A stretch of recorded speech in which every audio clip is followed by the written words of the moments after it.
Okay, so part the second. I'm looking at modern Western culture. The aim of this talk is to dimension where we are, and perhaps to look at some of the answers to some of where we are. I'm not putting something necessarily original to you. Many of you will see these things. I guess all I might do is articulating and bringing it all together where we are, and I'm hoping that we might look towards solving some of these particular problems. All right.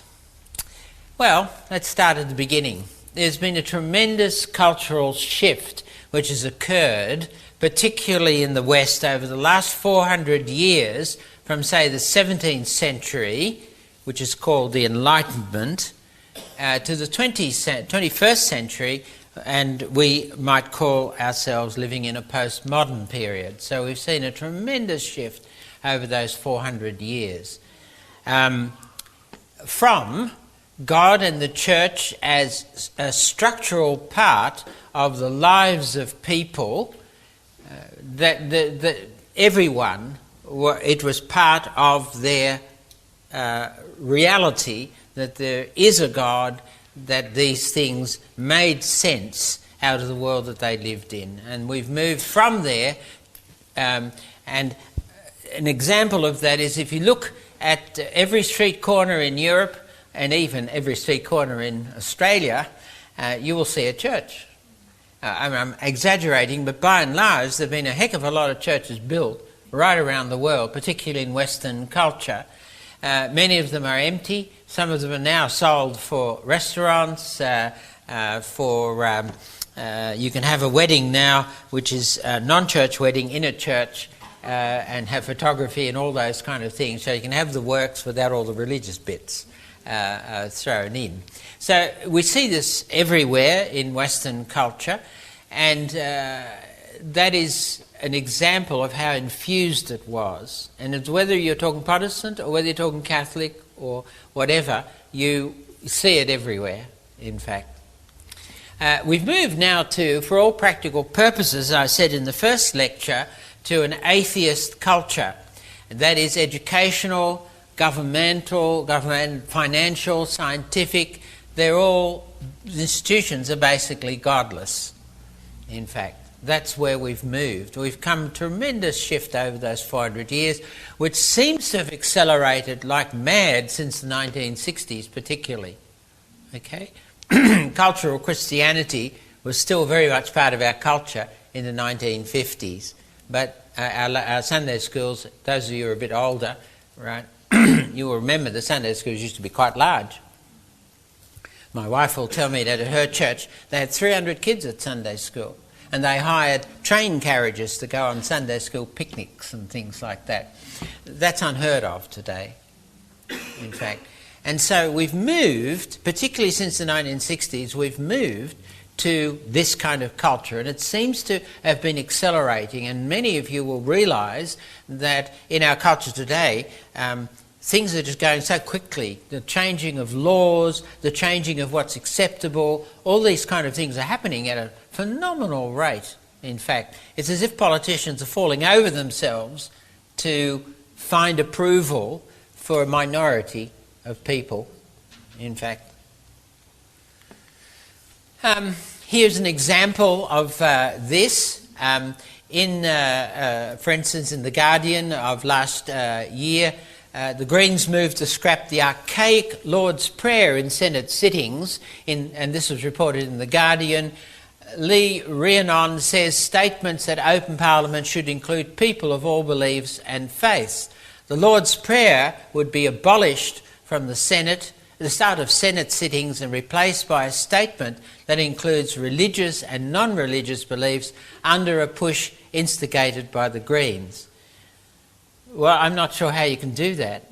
Logically, I mean, maybe it's my terrible science sort of understanding of logic, but the reality is, how do you actually put all that together in one kind of prayer? It doesn't make any sense at all.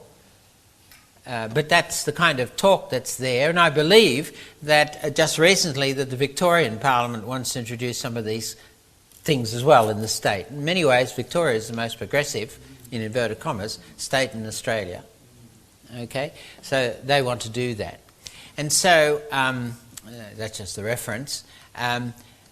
We find ourselves in a culture with a whole lot of new attitudes.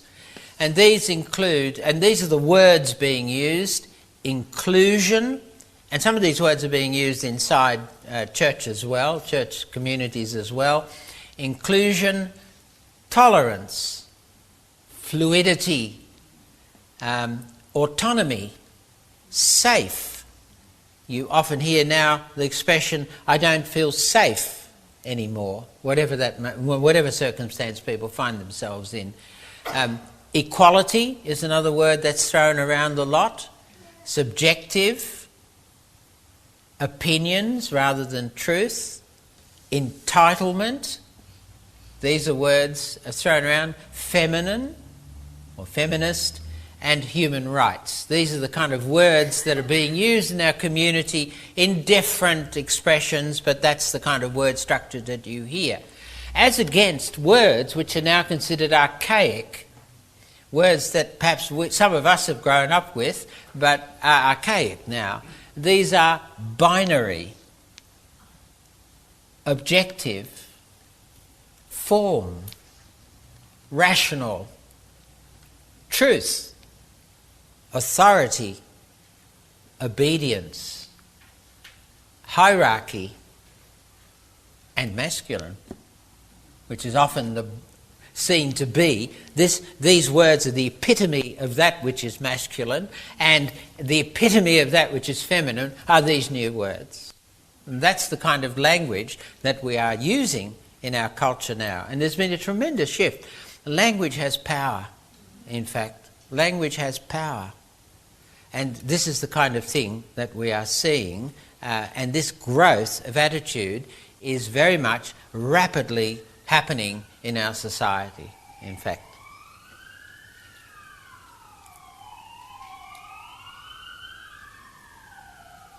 Okay, we move forward. Now, contrast the belief at the intellectual level in science in the 17th century, and I'm going to show the contrast in belief here, because it shows this tremendous shift that we've had over the last 400 years. This is Robert Boyle. He was president of the Royal Society. The Royal Society was formed in 1662 of people who were interested in science particularly. And he wrote this: God, loving as he deserves to be, honoured in all our faculties, and consequently to be glorified and acknowledged by acts of reason as well as those of faith, there must be sure a great disparity betwixt that general, confused and lazy idea we commonly have of his power and wisdom, and a distinct, rational and affecting notions of those attributes which are formed by an attentive inspection of those creatures in which they are most legible, and which were made chiefly for that very end. It sounds very lofty, doesn't it? Right? But he's basically saying something which turns out in his last will and testament to the fellows of the society, the Royal Society. To be FRS, to be fellow of the Royal Society, forget all the other degrees. If you just write behind your name FRS, you've made it in the science world. I'm not one of them, but you've made it. FRS, is Fellow of the Royal Society, is tops, absolute tops. My wife, when she was doing her PhD, worked under Professor Lefebvre, and he was FRS, which is an amazing accolade, in fact. But he writes this to the Fellows of the Royal Society in his last will and testament. He writes this: wishing them a happy success in their laudable attempts to discover the true nature of the works of God, and praying that they and all other searchers into physical truths may cordially refer their attainments to the glory of the great author of nature and to the comfort of mankind. Very lofty. But you know, in those days, people saw their work just like Johann Sebastian Bach did, who often put SDG at the bottom of his manuscripts, Soli Dei Gloria, alone to God be glory. That happened in the Royal Society as well, up until about the 1720s, that many people would put that on their scientific manuscripts. And in fact, you have instances in the Royal Society where, in fact, there was one gentleman who didn't think that his work was good enough to be published and to the glory of God, and it wasn't until the other fellows of the society adjured him that it was to the glory of God and that it was worthy that he actually published it. Now that would get rid of an awful lot of papers that I see in the scientific community. I once had a professor, I was on the research board of the university, and I once had a colleague who had 500 papers to his name.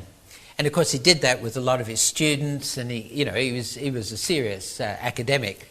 And I said to him at one stage, you know, Einstein only had about 30 papers to his name in all his life, but they were good, I said to him.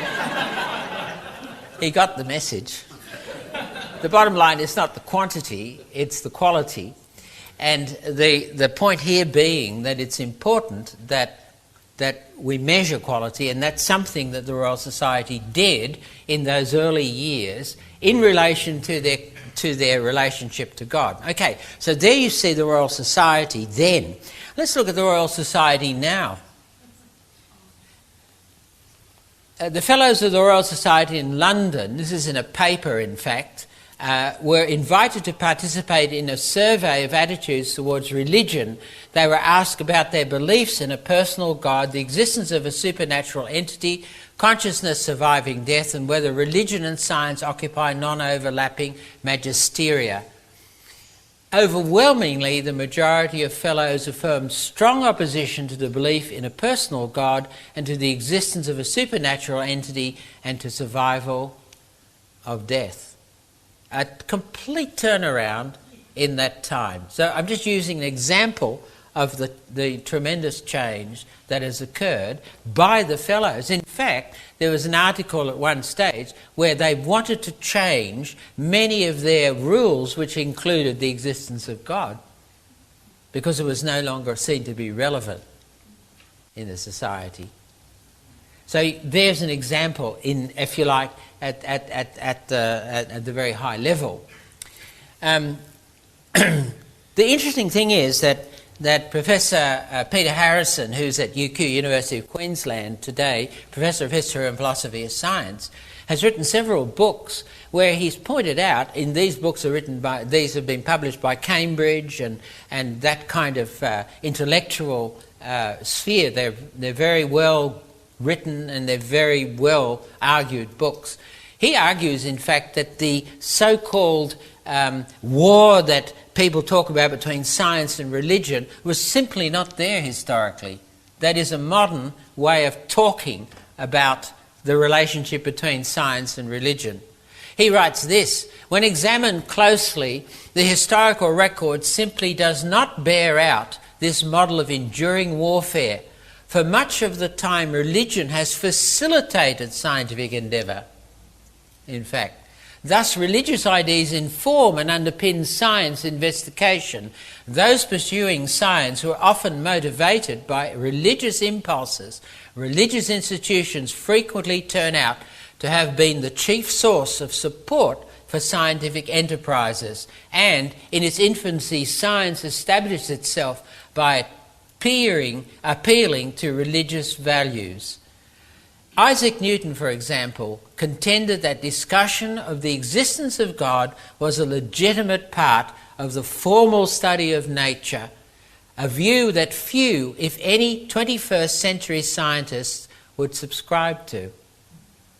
There's a shift occurred, and that shift has occurred in academic levels, and has filtered down from agenda setters, if you like, to the broader general culture that we live in. But historically, to argue that it is simply a war, in this case between science and religion, is in fact nonsense.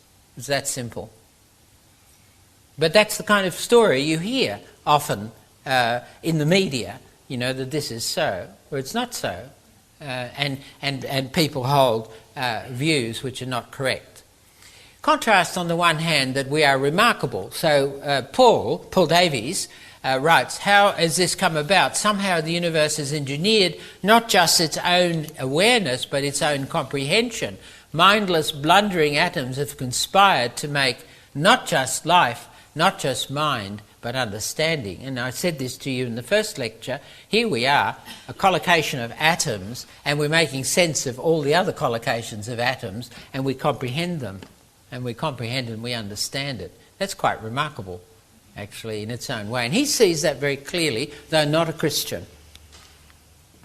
Contrast that with the reality of someone like Bertrand Russell, who sees that, in fact, yes, that may well be true, but we are caught in self-referential despair. So he writes this, the heroism and optimism of modern atheism is actually a historical failure, but forgotten. So he writes this, and I have to read it to you because it's a bit small for you to see, perhaps. It's small for me too, but I kind of know what it's saying. In his essay, A Free Man's Worship, Bertrand Russell, an atheist, writes in almost despair about humanism. So here we are, this is where we've got to in the 20th century. That man is the product of causes which had no prevision of the end they were achieving, are but the outcome of accidental collocations of atoms, that no fire, no heroism, no intensity of thought and feeling can preserve an individual life beyond the grave, that all the labours of the age, all the devotion, all the inspiration, all the noonday brightness of human genius are destined to extinction in the vast death of the solar system, and that the whole temple of man's achievement must inevitably be buried beneath the debris of a universe in ruins. All these things, if not quite beyond dispute, are yet so nearly certain that no philosophy which rejects them can hope to stand. At this point, you feel like slashing your wrists because it's kind of meaningless, in one sense. But the reality is, in fact, that this is a criticism that he would have against Christianity. Bertrand Russell was an atheist, a much earlier atheist than our modern atheist, neo-enlightenment kind of atheist. He saw what it meant. He saw that our society had changed. He saw where we were. Rejecting God philosophically meant that we were on our own to make sense of reality in some particular way. So let's dimension today. If you watch morning shows on television, I don't know whether you do, it's actually quite an interesting exercise in the morning because you see a lot of interesting things. First of all, much of life today is a continuous stream of unreflective consciousness. And the best example of that are these morning shows. They go from one thing to the next, and it's just a stream of consciousness, that's all. And interspersed are advertisements and, buying this product or that product. It's all there. So the sunrise show, some of these people have changed, but, the whole idea is similar. Radio morning banter, I'm sure you have that here in Perth as well. You're listening to people talking, they talk about absolutely nothing. And I'm sad to say that the Christian radio station in Sydney is exactly the same. The emphasis is mainly on top stories, news, passing moments, continuous trivia and amusement. That's really what it's all about. There is no reflection. It's all about the now, in fact. And so what we see is a kind of age of personal autonomy. I won't run this clip the whole way, but I am just going to show you some interesting things. This might shock you, but this is a BBC thing, and see what you think.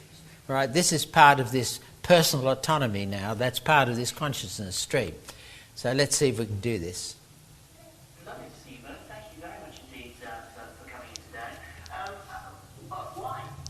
Well, it's things that we on the skate through life, kind of like sort of day-to-day business that we sort of live in, and just have a chance to chill and relax and have fun with the sort of simple things we might have to choose oil or some hair scripting, that kind of thing. Just make it up a little in volume. This way. Why not yoga? Why not meditation? I don't quite know, to be honest. It's just more like sort of building up a reputation for myself. And how does that build up? I mean, where do you go from? Well, how to get schools? Your normal job is sound and lighting technician at this. You don't really like being in the spotlight. No, that's very true. How I get to it? I mean, it came about because we saw the sort of costume on the internet on eBay and purchased that one. And from there it sort of became like a sort of an alternative ego, sort of a chance to dress up a role play you do as a child. Yeah. And develop, really. And this is something that consumes you. You say that when you are a puppy, that's what you think about. You think When you're into a sort of an area, sort of headspace, your mind will go right down to being a puppy. You ignore what's going on around you from a point of view of humanity, human life in terms of how you do. you're very big for a puppy. I'm still just a puppy. You don't mean disappointed. Your head went down. And then puppies are quite sort of small and cute, aren't they? Well, they still keep the sweet and innocent, really. Really. Yeah. And They're house trained. well, puppies aren't house trained. I mean, they're very, very little. You have puppy training pads if you need to. Puppy training pads. Pads. Pads. Yeah. So you don't go and use the facilities. You'll go to the loo on a pad. See, the thing is, though, most of the time and all the time I'll actually go that will drop back into human life. And what about food? I mean, you've got sort of dog bones here and things like that. What do you eat when you're off spot? You can eat stewed beef.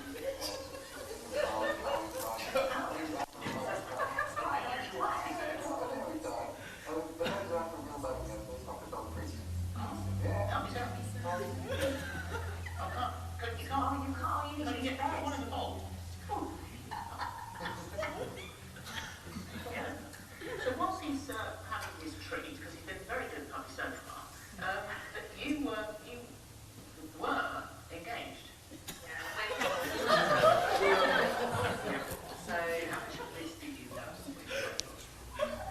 Bits of. He didn't have the suit. He was more into lycra and all of those kind of things. He just started going out on walkabouts with other like-minded people and like-minded pups. X number of years ago, even though social media was around, it wasn't obviously as, didn't have support, or it wasn't as open. Can I ask you, and it's quite a personal question, but how far, because I imagine if this is affecting your relationship with your now ex-fiancé, this isn't just a hobby thing, this is almost like a lifestyle. It is a lifestyle. And I mean, is it a sexual thing? No, it's not sexual. The whole point about puppy players is it's escapism.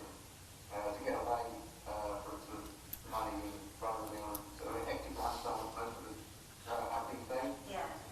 So there's no sort of sexual aspect to the puppy side of life. It might be a cat. All right. I think we've seen enough. But my point here is that this is taken seriously.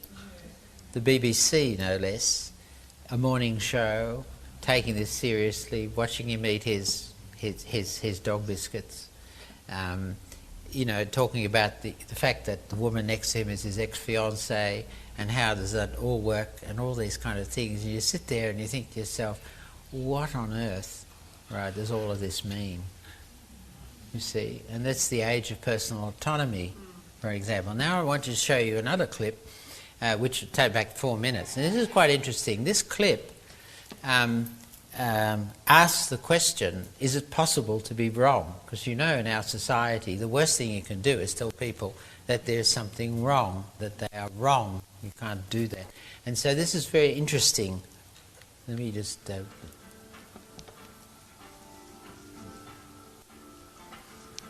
There's been a lot of talk about identity, but how far does it go? And is it possible to be wrong? We went to the University of Washington to find out. This is a university, remember. Are there debates happening in Washington State around the ability to access bathrooms, locker rooms, spas based on gender identity and gender expression? I think people should be able to have access to the facility. I think bathrooms could and potentially should be gender neutral because there doesn't need to be a classification for differences. I think people definitely should have the ability to go to whichever locker room they want. I feel like at least public universities should do their best to accommodate for those who do not have a specific gender identity. Whether you identify as a male or female and whether your sex at birth is matching to that, you should be able to utilize the resource. So if I told you that I was a woman, what would your response be? Good for you, okay, yeah. Nice to meet you. I'd be like, what? Really? I don't have a problem with it. I'd ask you how you came to that conclusion. If I told you that I was Chinese, what would your response be? I might be a little surprised, but I'd say, good for you, yeah, be who you are. I would maybe think you had some Chinese ancestor.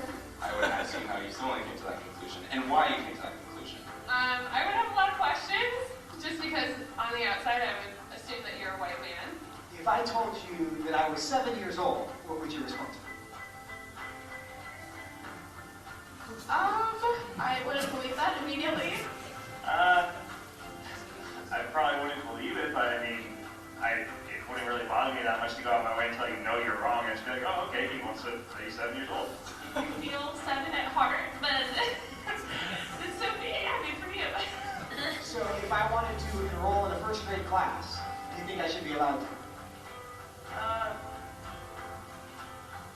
Probably not, I guess. Unless you haven't completed first grade up to this point. If that's where you feel mentally you should be, then I feel like there are communities that would accept you for that. I would say so long as you're not hindering society and you're not causing harm to other people, I feel like that should be an okay thing. If I told you I was 6 feet 5 inches, what would you say? That I would question. Why? Because you're not. No, I don't think you're. If you truly believe you're 6'5", I don't think it's harmful. I think it's fine if people think that. If you think you're taller than you are. So you'd be willing to tell me I'm wrong? I wouldn't tell you you're wrong. No, but I say that I don't think that you are. I feel like that's not my place as another human to say someone is wrong or to draw lines or boundaries. No, I wouldn't just go oh, you're wrong, that's wrong to believe. Because, again, it doesn't really bother me what you want to think about your height or anything. So I can be a Chinese woman.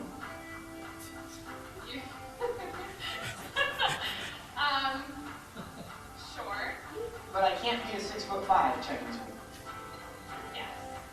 If you thoroughly debated me or explained why you felt that you were 6'5", I feel like I would be very open to saying that you were 6'5", or Chinese, or a woman. It shouldn't be hard to tell a 5'9" white guy that he's not a 6'5" Chinese woman. It really is. Why? What does that say about our culture? And what does that say about our ability to answer the questions that actually are difficult?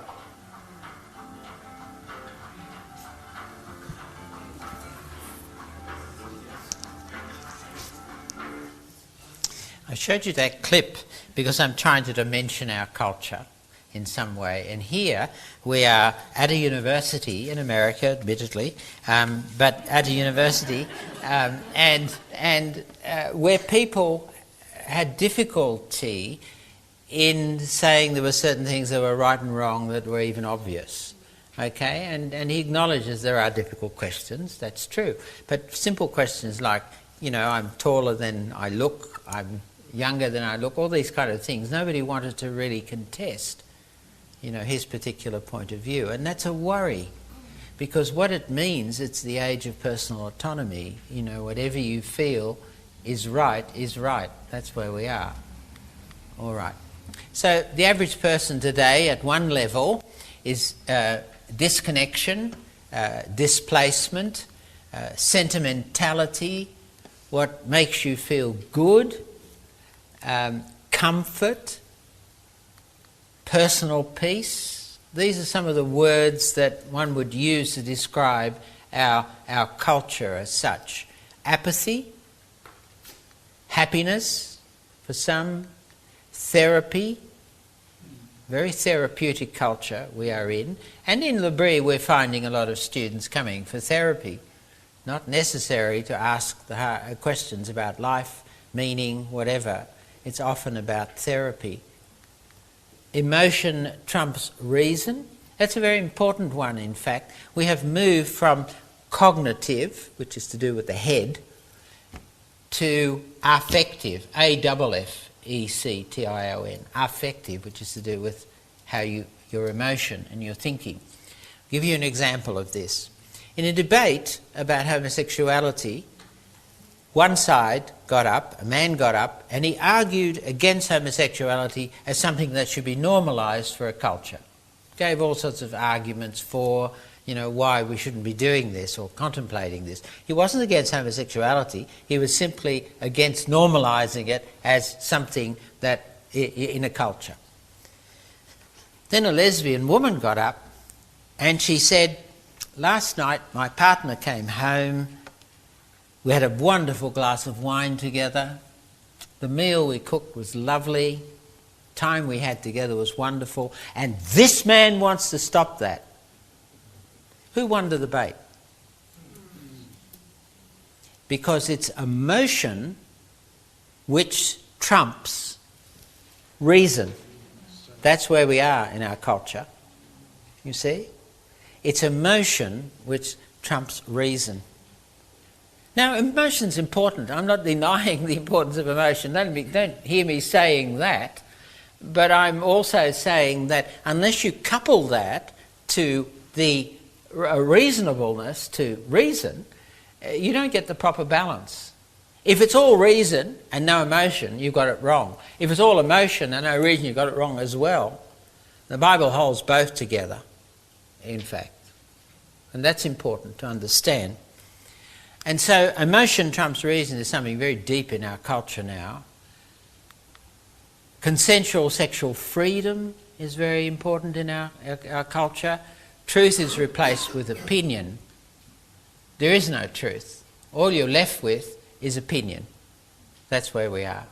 The idea of truth, true truth, as Francis Schaeffer would say, is something that is just not there in our culture. It's opinion. And deeply embedded in our culture is a lack of robustness, in fact. We are easily offended. We are easily, pushing buttons. Our buttons are easily pushed, in fact. There's a lack of robustness in our culture. So that's at a personal level. Not everybody has all of these things, but that generally describes our culture. And the other one, of course, is about safe. We're talking about safe spaces. We talk about trigger warnings. This is not so big in Australian universities yet, but certainly in American universities, lecturers have to give appropriate warnings before they say something. SBS has that sometimes. They say some of those things when they talk about various things. They give you what's called a trigger warning. Well, lecturers have to do that consistently. They have to say, look, this thing may offend some of you. I'm just warning you. If you don't like it, then please leave at this particular point. And that to me is a lack of robustness and a sense that you have to have always a safe space. But safe simply means my ideas cannot be contested. That's all it means. That's really all it means. All right. Now, at a gender setting level, it's a bit different. So that's how people are. But at an agenda setting level, and I'm talking now amongst a number of institutions, which I'll come to in a second. At an agenda setting level, we have political correctness, inclusion and tolerance. Disenfranchising people, in fact, particularly Mr. and Mrs. Average, by language constructs which are beyond them. The way you have to say some things is okay if you're a lawyer or a politician, but Mr. and Mrs. Average don't talk like that. And if they go public talking like that, they're immediately disenfranchised as being people who are obviously conservative, right-wing, bigoted. And this is actually very important. I'd said to you earlier that language is actually very important. And the way we allow ourselves to be expressed is actually important. And what is happening is people are being challenged by saying things the wrong way because they're not politically correct. And some people can't say it in another way, which means you're effectively gagging them. That's interesting development in our society, in fact. Entitlement, not to have your opinions contested. We see that everywhere. Abuse now is contesting what I believe. I don't feel safe is often the response, if you challenge someone. Gagging by changing the boundaries of free speech, as I've said. Shift to externalizing morality. What is fascinating is that Jesus said that our problem is from the inside out. Our moral behaviour from the inside out is important. But we've turned that around, in fact. So what we are now, we're worried about climate change, we're worried about the environment, and they are important. Don't hear me saying that they're not important. But it is externalizing morality. And what about the things on the inside now? What you're allowed to watch, what you're allowed to see, what you're allowed, to expose yourself to. Those kind of things are all shut off and they're private. And it's this move that I find fascinating in our culture. So internal morality is driven by personal autonomy. You're allowed to do what you like. Sexual morality, pornography, abortion, euthanasia, all the kind of issues that we often fight on. Many people don't understand why we're fighting on that. I've had people who are in Green Party say to me, oh yeah, but what about the environment? What about this? What about that? And they are moral issues. Of course they are. But unless the society in which we live has a moral standard which has quality, then those issues out there are not necessarily soluble. In fact, it's the personal morality that you need to start with in order to solve some of the other problems which are real. In fact, you see? And that's an important point that we need to make. The separation of function from personal probity. It's increasingly okay for people in positions of power to have a lifestyle which they shouldn't have. Once upon a time, if you had the office of a judge or had the office of a president or the offices of a prime minister or whatever, you needed to have a life which was consistent with that office. That's gone. Whether you're talking about, and it goes back for many years, by the way, but whether you're talking about someone like Bill Clinton with Monica Lewinsky, or whether you're talking about a Justice Einfeld, or whether you're talking, you can name them, right? People's personal probity is separate from their function. And that's a development, again, that we see in our particular culture as such. All right. And then lastly, activism. And there's a lot of it around, as cultural Marxism, borrowing the Marxist terms which include oppressor and victim. That's how the language that's being used. And at universities, that's exactly what people are being taught. You end up with cultural Marxism, tribalism, and this is expressed as oppressor-victim. And so we are now talking... we're shifting the boundaries of freedom of speech so that we are more and more tribalistic, in the way we do things. That's where we are as a culture. contesting institutions like Western science. There's a very interesting phenomenon in South Africa. You may have seen it on YouTube. It's called fallism. And here, I haven't got a clip at this point. I could have put one in, but I didn't. Fallism, these are South African students, many of them who are contesting such things as science, as a Western white man's phenomenon, and we need to change it. In other words, science now comes under the category of pushing particular boundaries. That's how it comes. And you're beginning to see this, that people are... And this is a science department in which these science students are all having a sort of a whinge at lunchtime about how things should change. You know, we should throw away Western science. But it isn't Western science. It's science. It is understanding the universe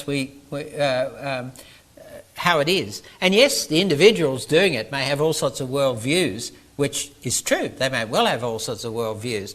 But the science is done outside of those particular worldviews. You don't have to be a Christian to be a good scientist. You can be a Buddhist, you can be an atheist, you can be whatever. As long as you are committed to the idea that you are speaking truthfully about the culture.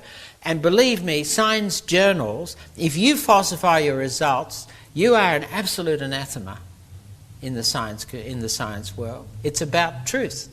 And Einstein would say, yes, but that comes from a different area than science can possibly bring. That comes from religion, the idea of truth. Which is interesting that he saw it very clearly. All right. Modern agenda-setting institutions include our high priests, which are the media. They dictate what we should think, right? They've always been like that. They've been the high priests of our culture. The shift is to they, the government, and in some cases the Supreme Court, say in America, is increasingly made, they are increasingly made to make sociological law.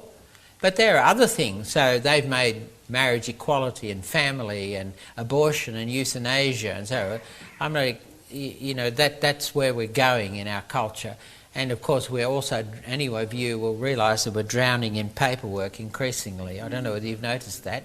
Those of you who are teachers, you know, you don't have much time if you're actually willing to do all the paperwork. Ethical standards are set by sociological law, but they're not the only ones. So you've got media, the government, you've got things like big business. I was flying to Adelaide some time before we had the October, where we did the referendum on marriage, on accepting gay marriage as marriage, and Qantas was handing out rainbow cookies. And I thought to myself at the time, this is a corporate entity, and Alan Joyce was pushing a particular line because he's homosexual himself. And I thought to myself, what's this got to do with Qantas? That he has that view, fine. I mean, he's entitled to that opinion. But what has it got to do with corporate entities? And why didn't the board of Qantas say, hey, this is not right? You see? There's another example of this. Law enforcement, you know, there is no alternative, the Tina principle. The myriad of cameras that we're getting there. I mean, I noticed in our local paper just recently that in Camden, where we live, they're going to put these things on every street corner because it will make everybody more safe. Well, in one sense, it is making everybody more safe, because if there is no God, then ultimately how do you control the behaviour of society? Well, you do it by having Big Brother looking at you the whole time. But of course, that has its own problems. That's not without cost. And this is this panopticon, you know, that we see growing everywhere in our society because of the loss of trust, which is ultimately a Christian virtue. Well, how do we get here? I'm just going to do a potted history because I could talk for several hours on this. How did we get here? And I think this woman is very interesting. It's Gertrude Himmelfarb. She's a historian, And she's written a book called The Roads to Modernity, which is quite interesting. We often, and you hear it on the newspapers and you see it often, particularly by scientists, that the 18th century Enlightenment is often blamed because it rejected religion for reason. Well, that's too simplistic. That's just not true historically, in fact. Right? It's too simplistic. And a lot of people don't realise that. It's too simplistic because it didn't do just that. Yes, reason was very important in the Enlightenment, but the Enlightenment, in fact, has different arms to it. And when we talk about the Enlightenment, we're only ever thinking of the French Revolution. But there was an English Enlightenment, there was an American Enlightenment, there was a German Enlightenment, which is actually called the Counter-Enlightenment. And when you look at history, you begin to realise that the story is much more complex. But we've honed in, if you listen to Richard Dawkins or to others, they say, well, it's all about reason triumphing over religion. But that was only true in France, in fact. But it wasn't like that, because we've forgotten the Wesleyan Revolution, the revivals in England that had a tremendous impact on how they saw the Enlightenment, in fact. And the freedom, religious freedom that they were seeking for the pioneers in America, how that impacted their enlightenment. One has to read the whole detail to begin to realise that it's a little bit more complicated, as history always is, a little bit more complicated than you see. This is a Whiggish interpretation, that is something that you've imposed on history, and Gertrude Himmelfarb, who writes this, I'm summarising what she's saying. The British Enlightenment represents the sociology of virtue. The French, the ideology of reason. The American, the politics of liberty. Those are the three ways that the Enlightenment moved in the 17th century in different directions. The British moral philosophers were sociologists as much as philosophers, concerned with man in relation to society. They looked to the social virtues for the basis of a healthy and humane society. And she acknowledges somewhere in her writing that the Wesleyan revivals were very strongly part of that, in fact. The French had a more exalted mission to make reason the governing principle of society as well as mind, to rationalise, as it were, the world. The Americans more modestly sought to create a new science of politics that would establish a republic upon a solid foundation of liberty, and that's still there in the American mindset as such. Very hard to read, but I'm just giving a Voltaire, a quote from Voltaire in the French Revolution. Our religion is assuredly the most ridiculous, the most absurd and most bloody religion which has ever infected this world. Your Majesty will do the human race an eternal service by extirpating this infamous superstition. I do not say among the rabble who are not worthy of being enlightened and who are apt for every yoke. I say among honest people, among men who think, among those who wish to think. My one regret is dying, he was dying at the time, is that I cannot aid you in this noble enterprise, the finest and most respectable, which is the human mind can point out. So this is Voltaire. Unfortunately, so often modern science writers and the media refer to this as the great advance, reason over religion. But it was only true in France. It wasn't true in other parts of the world. And that's important information, because so often you get this idea that, all religion was pushed out the door. It's nonsense. In fact, Dr. Steve Chevreul, who's a colleague and friend of mine, points out that the 19th century in England was perhaps the most religious century that has ever been. And that moved well into the 20th century in terms of a cultural Christianity which kind of disappeared in the 1960s. That's where we are. All right, that's too small to read, and I can't read it, but basically the German Enlightenment was effectively described as a counter-Enlightenment, and the philosophers like Immanuel Kant, Hegel, Wittgenstein, a number of the others were really trying to protect the existence of God. Kant saw as one of his missions to protect the existence of God. He didn't belong to the. Reason was important, but reason not to deny the existence of God was important to Immanuel Kant. I can talk a whole lecture on Immanuel Kant. It's quite interesting to discuss him and where he is, because he was very, very important, because how he ended up protecting God is actually also the opening of a door to postmodernism, in fact, ultimately. He wanted to protect religion and put it into a particular category that was beyond the kind of attacks that were happening in France, next door neighbour. He wanted to protect that, and the way he did it was to remove it from the discussion by saying we can't get into noumenal reality that way. Well, that also then opened the door. He reversed subjective coming from the objective to objective coming from the subjective. He turned the thing around, and that was his great Copernican revolution.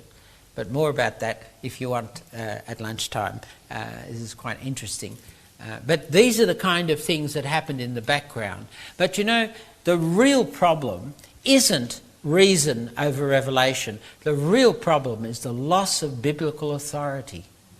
That is the real problem in culture. Whether you are talking about England, France, Germany, whatever, in their own way, they lost the sense of biblical authority for the culture.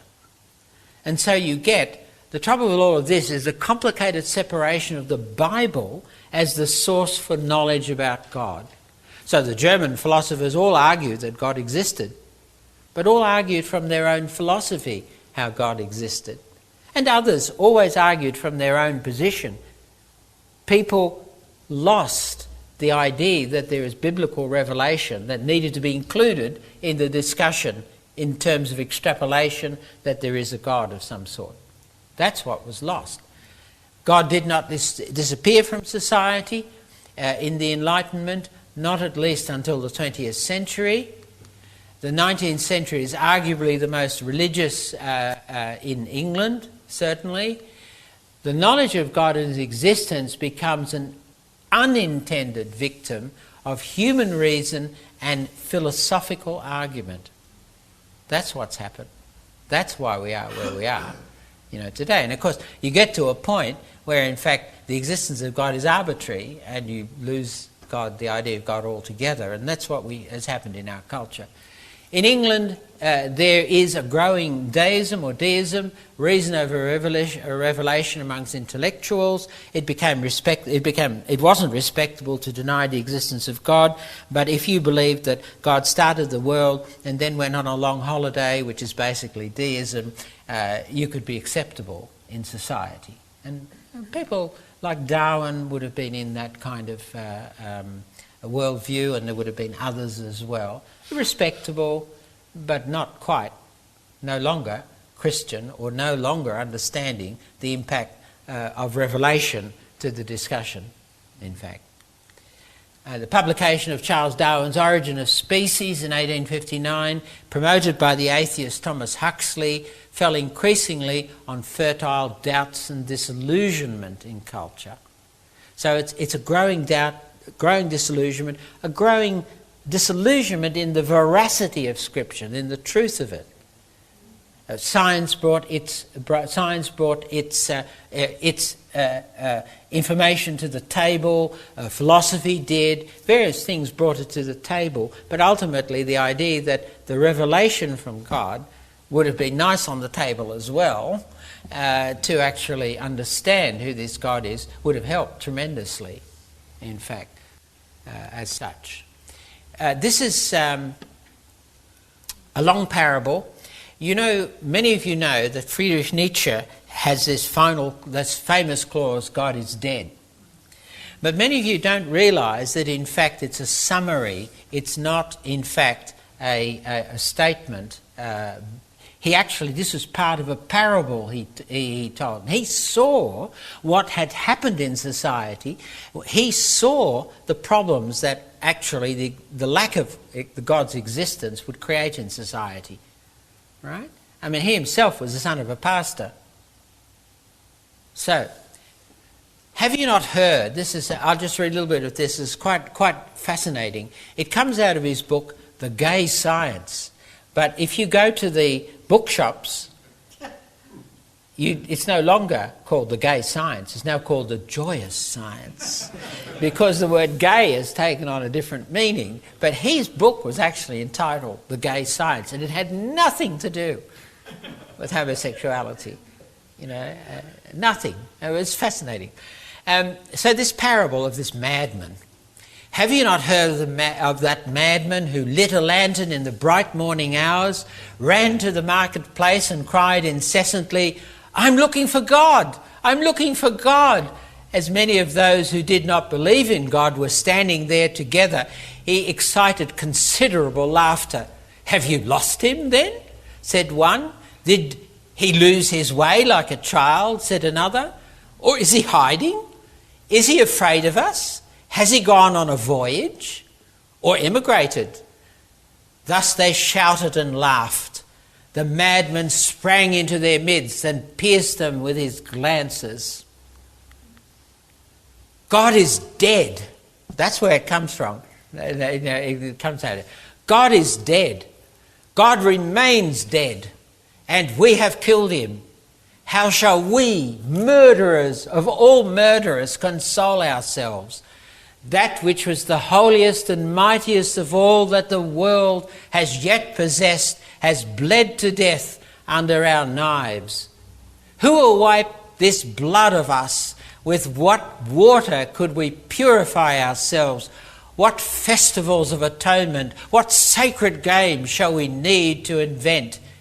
Is not the greatness of this deed too great for us? Must we not ourselves become gods simply to be worthy of it? There has never been a greater deed, and whoever shall be born after us, for the sake of this deed, he shall be part of a higher history than all history hitherto.